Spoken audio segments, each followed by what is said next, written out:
Please join me in Gassho.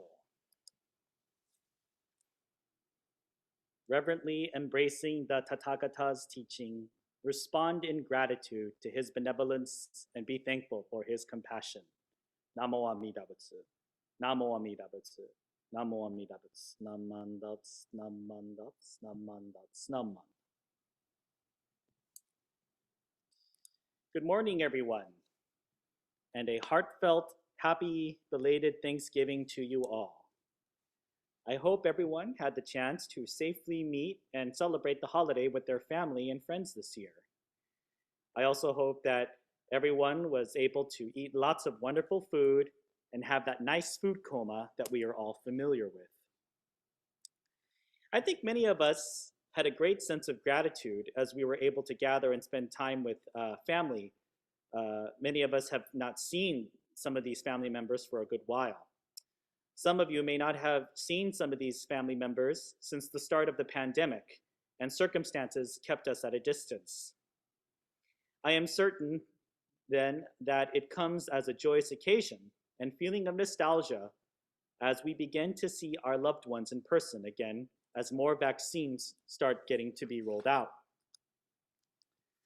It causes me to reflect on times before the pandemic where getting together with family for the holidays was a ritual or a routine that was pretty much taken for granted.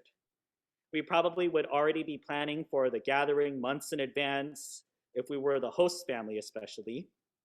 When you think about it, the planning, the cooking, the hosting, being a guest, it can all be very stressful. Yet, we would on many occasions still happily do all of these things because we are thankful for the family and the company who would attend and we spend time with. I find it fortuitous that we are able to gather here on Zoom shortly after the holiday of Thanksgiving. For many of us, we associate this holiday with being with family and eating lots of turkey or ham. And while those elements are very important to the holiday, we should also remember that being thankful is also part of this holiday. What is also very relevant to our school of Jodo Shinshu Buddhism is that thankfulness or gratitude is a central teaching to our doctrine. The opening passage from this morning's Gosandai comes from Shinran Shonin's Passages of the Pure Land Way, and I think he perfectly outlines the feeling of being grateful. In fact, when we put our hands together in Gassho and say Namo Amida Butsu, it is an expression of deep gratitude and reverence. However, I realize that I have been saying things like thankfulness or gratitude a lot, and so it begs the question, as Jodo Shinshu Buddhists, what are we thankful for? In this, I think we can easily answer this question with the three treasures. You all probably remember that during some services we recite this pledge where we take refuge in the three treasures, which are the Buddha, the Dharma, and the Sangha.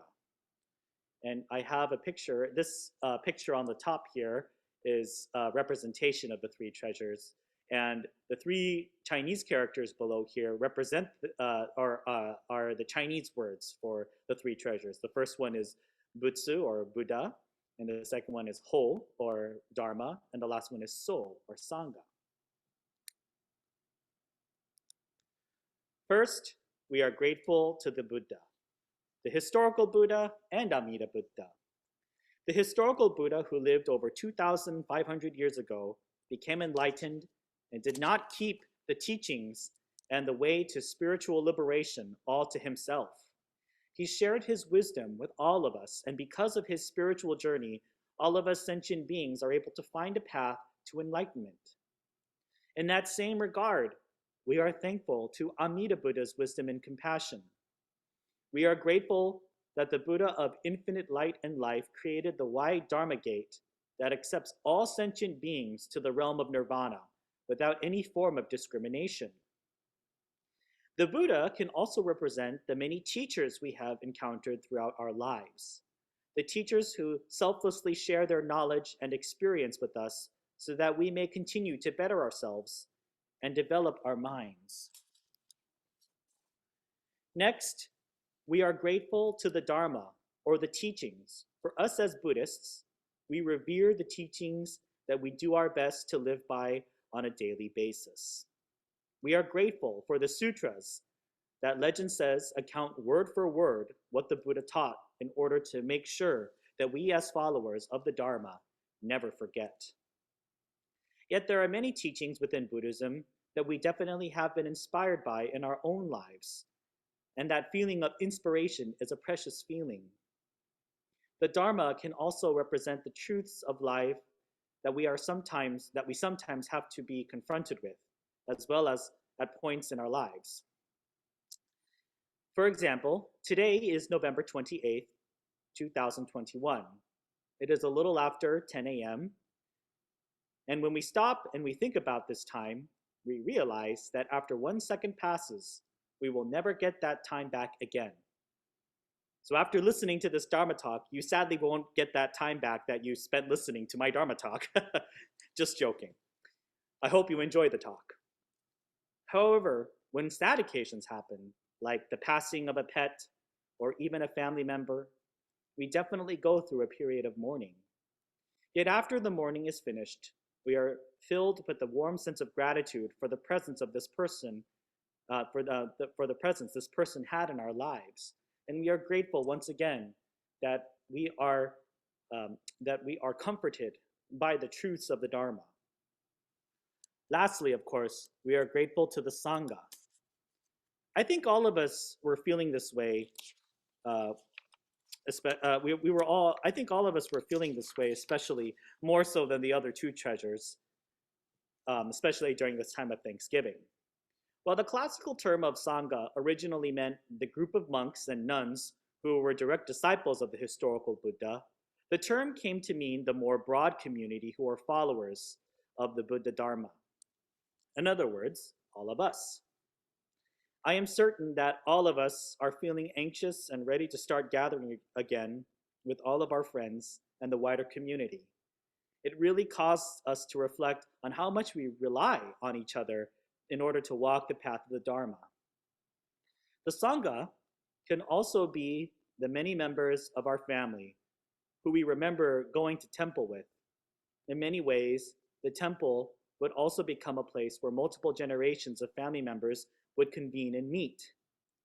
Many of us began going to the temple in the first place because we remember Oba-chan and Oji-chan, our grandma and grandpa, going every Sunday. For many of us, this influenced our continued participation in the temple to this very day. When the pandemic first hit, we were all forced to separate and find alternative ways to gather. Yet now that things are a little bit better, we can't help but feel an overwhelming sense of joy to see our family members walking through the door again to partake in the annual Thanksgiving tradition.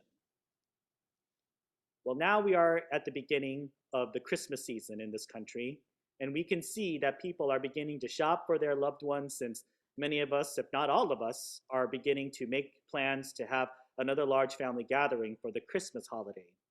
I won't be going into why Buddhists celebrate Christmas in this country in this Dharma talk, so don't worry about that. I won't open that can of worms. But I certainly hope that the feeling of gratitude and happiness don't begin to fade away as we start to shop online or begin to book flights or even getting out the Christmas decorations. As Jodo Shinshu Buddhists, let us not forget the three treasures that we hold near and dear to us. These three treasures are both significant in a religious sense, but can also represent the close personal people and lessons we learn in this life.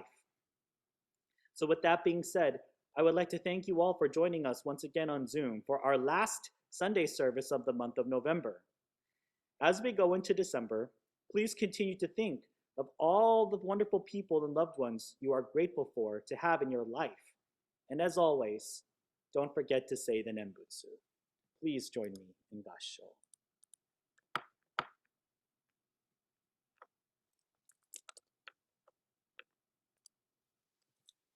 Namo Amida Butsu. Namo Amida Butsu. Namo Amida Butsu. Namo Amida Butsu.